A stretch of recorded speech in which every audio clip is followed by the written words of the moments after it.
Olá, boa noite. Sextou no Metrópolis, que hoje está para lá de especial e com muitas datas importantes. Isso porque eu bati um papo super animado com a Baby do Brasil e com o Pepeu Gomes. Eles estão comemorando 70 anos de vida no palco com o show 140 Graus. Eu, claro, aproveitei o encontro para falar de um dos melhores discos de todos os tempos, o Acabou Chorare, que completa 5 décadas neste ano. E eu recebo aqui no nosso sofá dois grandes artistas, e dos bons, hein, de palco. Dá só uma olhada. Bota uma roupa bem bonita, porque o seu tio já tá chegando. Tudo leva ao palco 3 fábulas sobre situações de conflito com o poder. E a gente recebe aqui no nosso estúdio 2 atores da peça, Julia Lemertz e Vladimir Brista.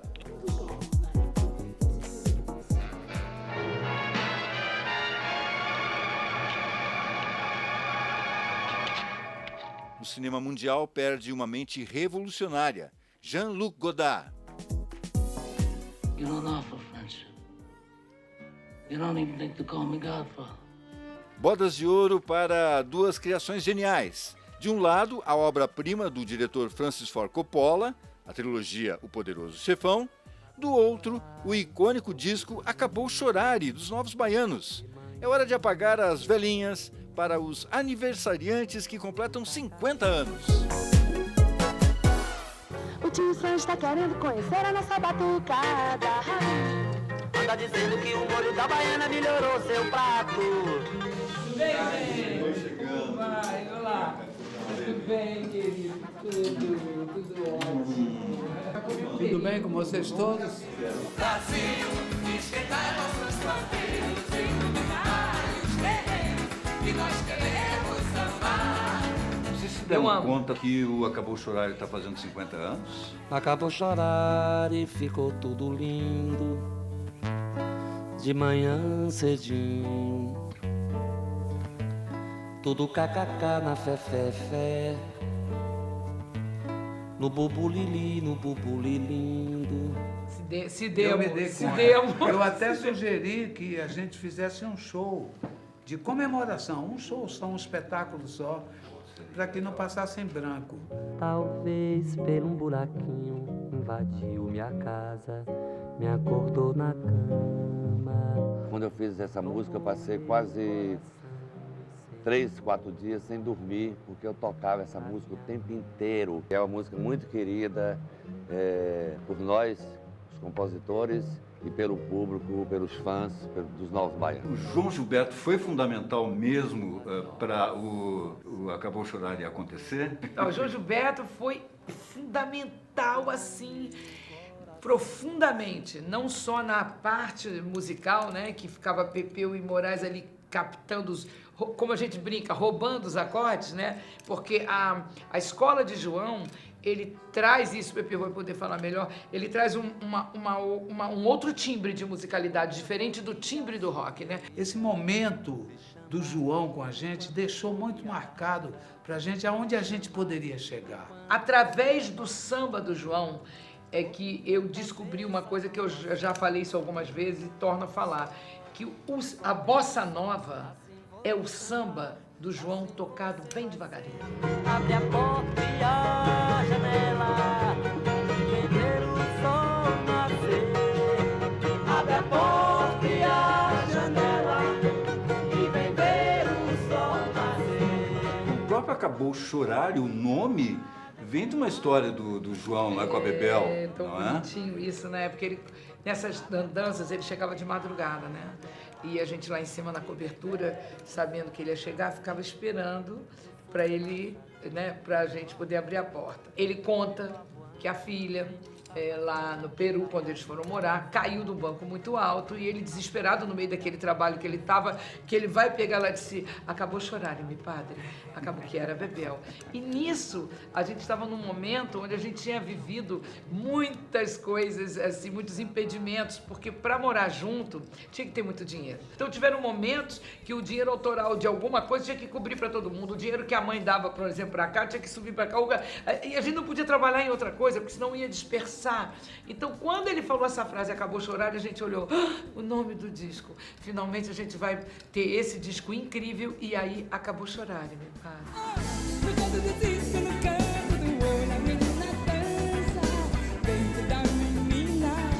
Se você fecha o olho, a menina ainda dança. Dentro da menina ainda dança.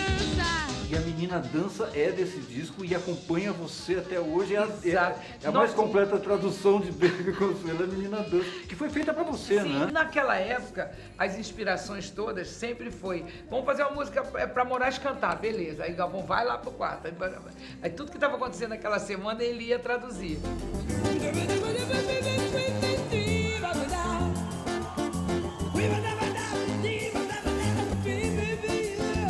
Hoje, essas bandas, a galera inteira, músicos, todo mundo que quiser fazer um negócio pra sempre, precisa amar estar junto e bancar, tá junto bancando. A gente curtiu isso, a gente curtiu, a gente não se preocupou com nada. Vambora fazer, vambora criar e o resultado, o melhor CD de todos os tempos.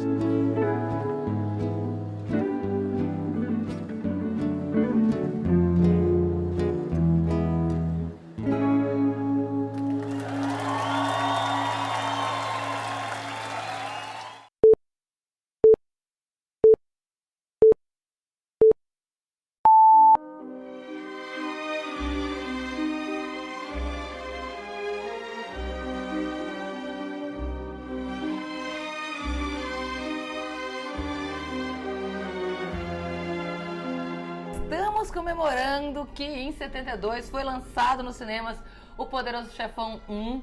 Eu acho que a primeira pergunta é, passaram 50 anos.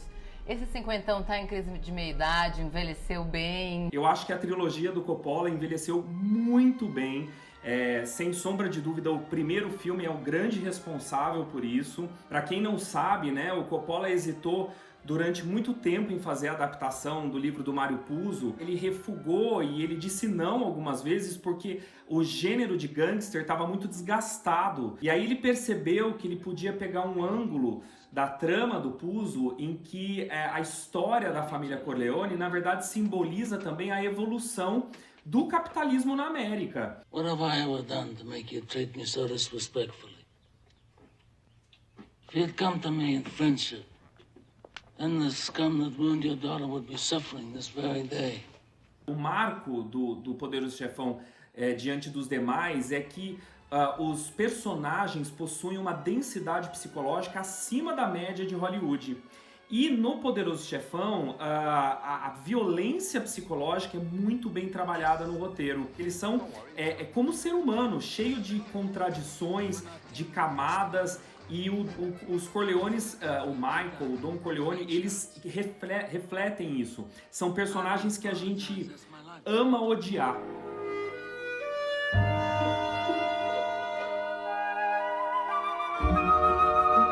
Brando, que não era um ator dirigido, né? Ele mesmo compunha os seus personagens, isso não só com o Coppola, mas com Bertolucci, com outros diretores com quem ele trabalhou. Então aqueles trejeitos que ele fez, desde da mandíbula jogada para frente, né? Que foi uma ideia dele, diz a história aí, até a maneira, o tempo de falar. Segundo, porque aí é a soma de tudo, é a fotografia, a direção de arte, é uma atuação maravilhosa. A gente esqueceu de falar também, mas a trilha musical é deliciosa. Quando o filme funciona, né, ele atravessa gerações. When did I ever refuse an accommodation? All of you know me here.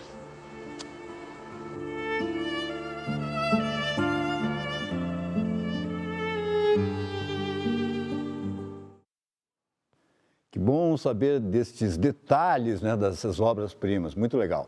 Bom, e a Festa Literária Internacional de Paraty, que acontece entre os dias 23 e 27 de novembro, confirmou essa semana alguns nomes que participam dessa 20ª edição. Esse ano as mulheres são maioria nas mesas, finalmente, né, nas mesas de debates, e pela primeira vez uma autora negra é a grande homenageada. Estamos falando da maranhense Maria Firmina dos Reis.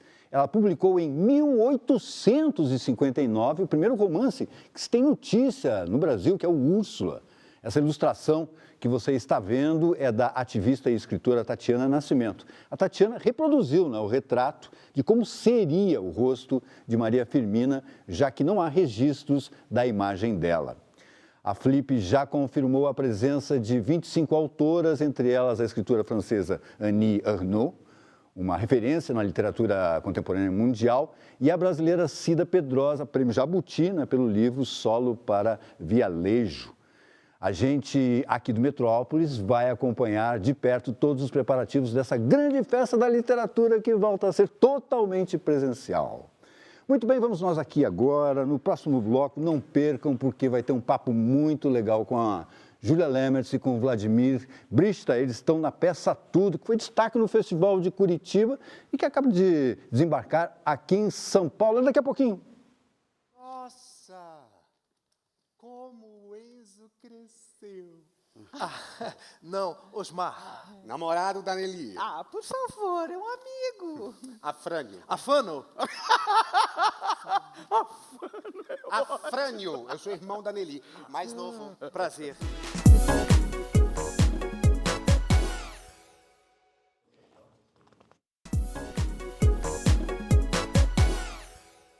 Abraçam-se afetuosamente, mas fica claro que não há muita intimidade entre os dois. Nelly considera Afrânio um excêntrico.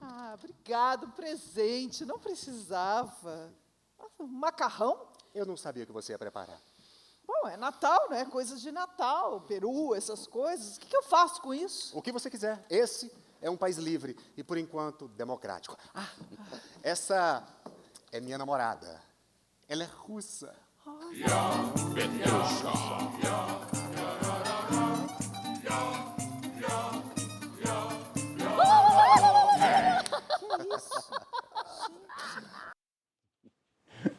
Eu continuo rindo, já vi a peça, vejo a cena e continuo rindo aqui.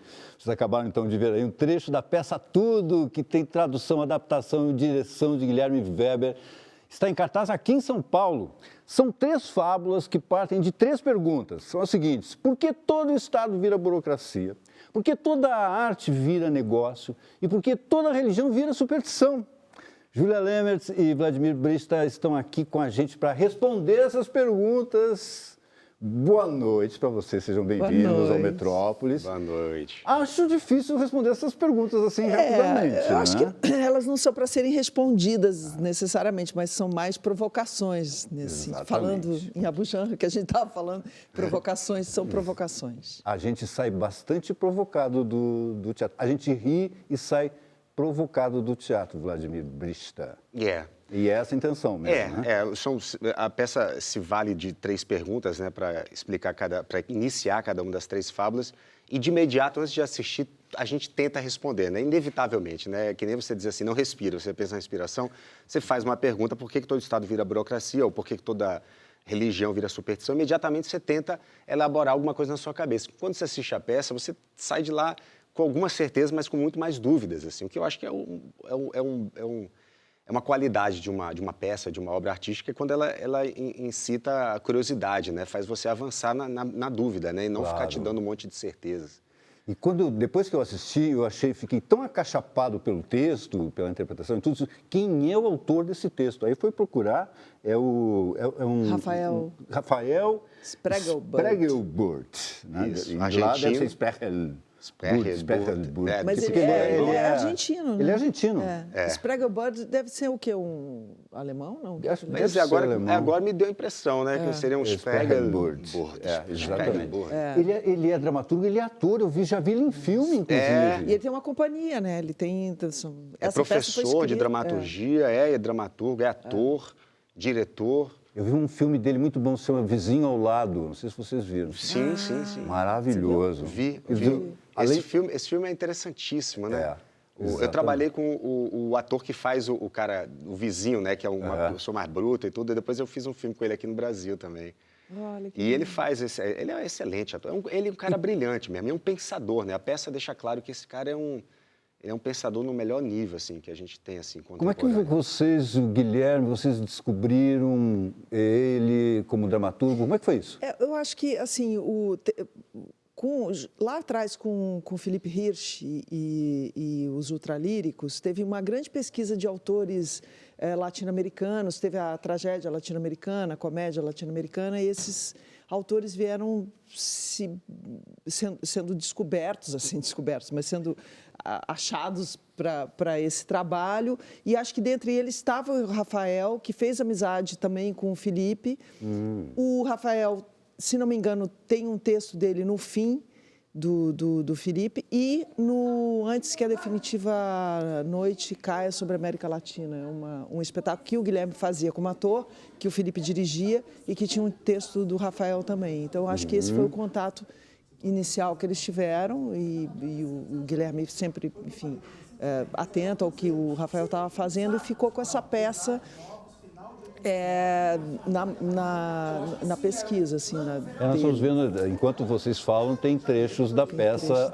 Essa é a primeira cena, né? Porque todo o Estado vira burocracia. Isso é uma repartição pública e em que não há nenhum elemento, né? A gente não tem cadeira, não tem carimbo, não tem papel, tudo... Tem uma curiosidade sobre essa cena especificamente, que essa é uma das poucas que o texto, na verdade, não é do Rafael, com todo respeito, dá para ver, né? A Rafael Spiegelberg, mas essa cena, o texto, na verdade, o complemento do texto é do próprio Guilherme, nosso diretor e também tradutor, que a gente está falando sobre as moedas que se usavam, né, na época aquele momentinho que fala da época. Bom, quando eu comprei, isso foi início dos anos 90, não, então era real, era cruzeiro real. E aí Cruzado novo, e cruzeiro novo. Não tinha centavos.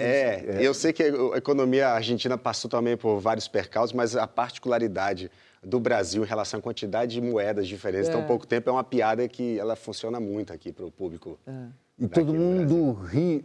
Eu vi, assim, o Guilherme, ele escreveu o seguinte, ele falou, na verdade, para alguém, essencialmente é uma comédia. Aí ele cita o Gil Vicente dizendo, rindo se castigam os costumes. É bom. Vocês concordam?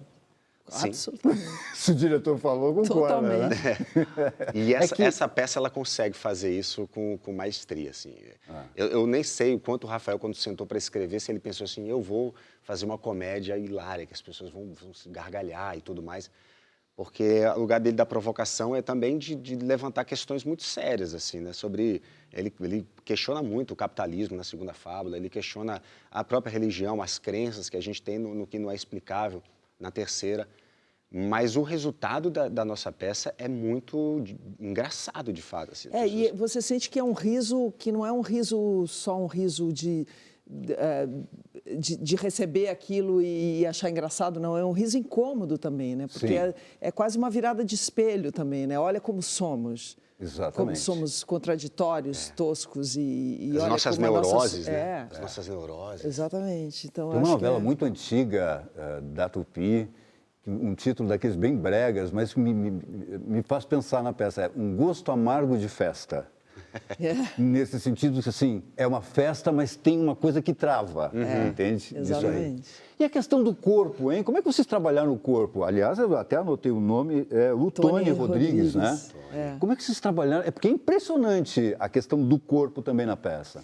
Eu acho que isso veio, assim, foi uma proposta inicial do Guilherme, né? Da gente, principalmente o início dos trabalhos, a gente trabalhou as 3 cenas, né? Mas como não é uma peça inteira, elas são 3 momentos diferentes. O primeiro momento que a gente trabalhou foi justamente da primeira cena, que é essa já é a segunda, mas da primeira cena que é o nosso local de trabalho ali da burocracia. E para não ter nenhum elemento, nenhuma cadeira, nada que institua, né, um lugar, ele falou, olha, eu quero vocês disponíveis para o jogo. Para o jogo e, assim, fisicamente, cada um trazendo o que tem, assim. Eu acho que cada um de nós tem uma parada diferente. Assim, o Vlad já é super físico, super... Né? E que faz um personagem que carrega coisas, que joga fora coisas, que está sempre tentando limpar o local, que está assoberbado por papéis e tudo. Cada um tem a sua característica a Dani faz corporal, uma coisa clownesca. Sim, assim, é muito... né? O clown... Tá muito Eu acho que na primeira fábula tem muito isso, assim, acho que o Guilherme, ele propôs mesmo, ele deu algumas referências pra gente também, né, de espetáculo, até de dança, assim, que deu a entender que a gente precisava, por estarmos sozinhos em cena na primeira fábula, sem elemento, que o nosso corpo teria que, sim, dar conta daquilo, e aí é um pouco dançado, uma certa medida, assim, e a limpeza, a correção, e tem uma coisa de fato clownesca, assim, cada um pegou, acho que um pouco do seu clown ali e colocou, pelo menos na primeira fábula. O que eu assim. acho interessante é que a ideia é que a gente esteja ligado, como se a gente tivesse um fio invisível entre a gente. Então, tudo que eu faço atinja você, que atinja ele, que atinja... A gente está sempre sendo contaminado pelo movimento do outro, pela atitude do outro, que seja um movimento ou que seja uma atitude qualquer, de uma palavra ou de um... Né? Então, é muito interessante, porque isso faz com que a gente esteja muito atento o tempo todo, né? Um no outro. Essa gira, ela só acontece Não deve ser fácil esse trabalho de ator, além da questão do corpo, é um texto super sofisticado e vocês... não é uma coisa assim que tem uma deixa... Quer dizer, deve ter uma deixa, mas... a coisa construída com 5 atores ali e é tudo muito rápido e surreal. Acho que deve ser difícil, não é? Não é difícil para vocês? Olha, foi lindo difícil, de ver, agora mas já acho que é está difícil mais para fácil. trabalhar. A gente teve 45 dias no início para ensaiar. 45 dias para estrear no Festival de Curitiba. Foi uma loucura. Eu acho que o fato de ter sido pouco e o fato de que a gente estava voltando, né, da pandemia, todo mundo vacinado, viva a vacina, e a gente pôde voltar, né, realizar o teatro, eu acho que a gente foi muito ávido, assim, no melhor sentido, assim, muito disposto, muito afim de fazer aquilo. Assim. O encontro que o teatro hoje está promovendo é uma coisa transgressor, né? Porque a gente voltou a estar próximo das pessoas, né, se relacionar de forma tridimensional, e o teatro, né, precisa disso a todo custo, e a gente foi muito afim. Então, esses 45 dias parecia quase um desafio. Olha, teremos só 45 dias para dar conta disso. Então, a gente juntou nosso desejo de estar junto no palco, de se realizar coletivamente, que o teatro, né, necessita disso obrigatoriamente. E esse curto espaço de tempo fez com que a gente tenha, de alguma forma, criado silenciosamente uma parceria, Sem dúvida. Tenha fechado mesmo essa E era parceria, bonito assim. de ver que o Guilherme sempre falava, não, vai dar tempo.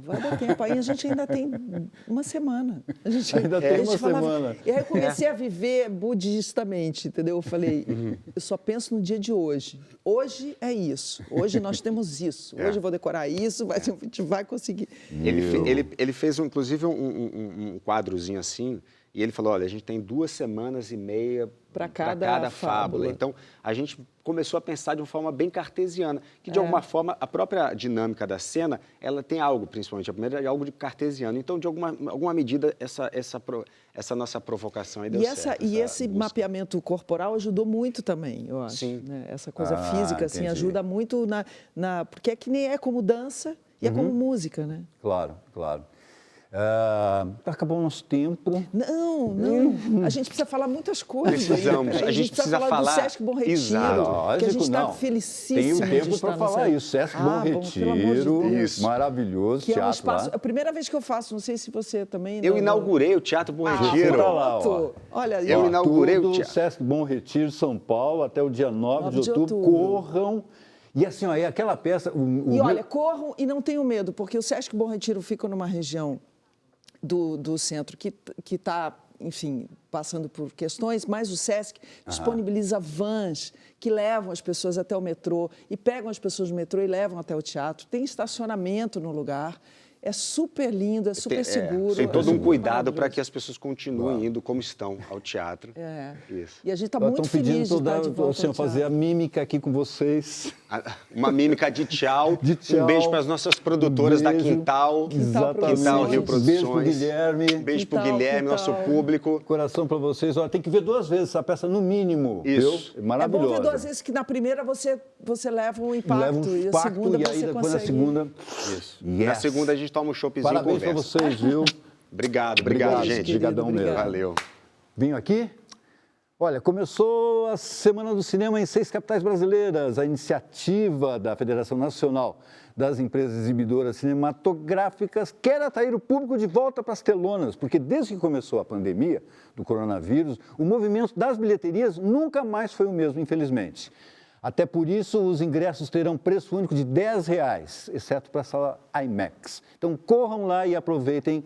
O cinema precisa da gente. No próximo bloco, mais cinema. Nós vamos falar sobre a obra de Jean-Luc Godard, que nos deixou essa semana. La jolie fille, le vilain garçon, le revolver, le gentil monsieur, la méchante femme, la mort.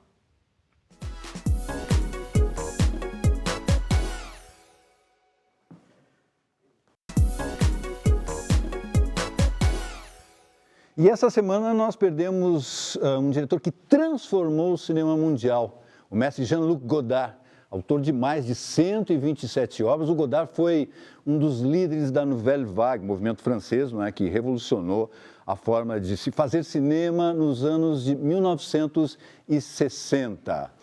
A gente poderia destacar muitos filmes do Godard aqui para vocês, né? O Godard tinha essa coisa da ligação com a câmera, essa câmera solta, conforme a gente está aqui, ele levou isso para as ruas de Paris. E um filme que a gente pode mostrar para vocês agora é O Desprezo, de 1963, que foi o terceiro filme dele, com a Brigitte Bardot, belíssima, conforme vocês estão vendo aí.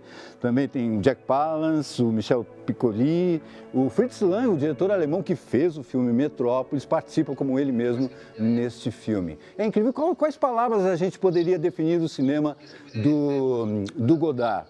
Iconoclasta, rebelde, radical, inquieto, transformador, enfant terrible, a criança terrível, o criador sem limites, o revolucionário. Some todas essas palavras aí e elas não conseguem dar conta de quem é Godard e o cinema que o Godard fez. A gente poderia dizer também sobre um outro filme que ele fez já aos 83 anos e ganhou um festival de Cannes, que foi Adeus à Linguagem, onde o Godard fez um cinema de 3D, imaginem só, 3D do Godard, que é aquela forma godardiana de sempre revolucionar. O Godard, aos 91 anos agora, exausto, né, de tanta criação, ele resolveu sair de cena. E o que a gente pode fazer? A gente tem que saudar Godard, a gente tem que saudar o cinema de invenção, tem que saudar a modernidade do cinema de Godard, a invenção, a reinvenção, a invenção, a reinvenção. Nós te saudamos, Godard. A gente separou então trechos de Acossado, primeiro longa e cartão de visita do Godard para o mundo. Ele tirou a câmera do tripé, colocou no ombro, foi para as ruas e abusou dos improvisos. Maravilhoso, né? O estilo Godard significava não se acomodar.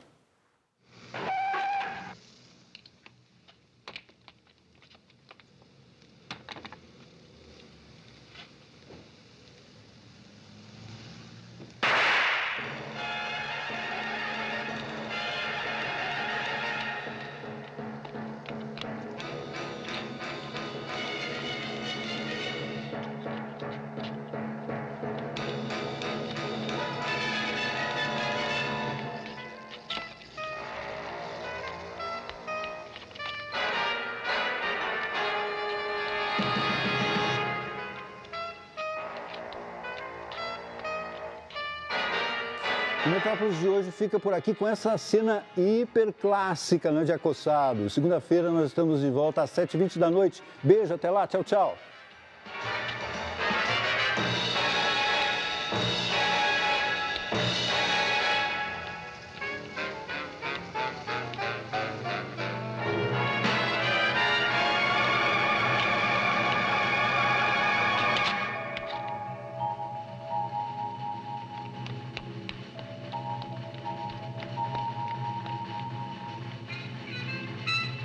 Não vai me dizer que você ainda não está inscrito no canal do Metrópolis? Clique então agora no ícone vermelho e também no sininho, porque aí a gente avisa quando entrar um vídeo novo. E claro, deixa aí o seu like. Dedão para cima se você gostou do vídeo.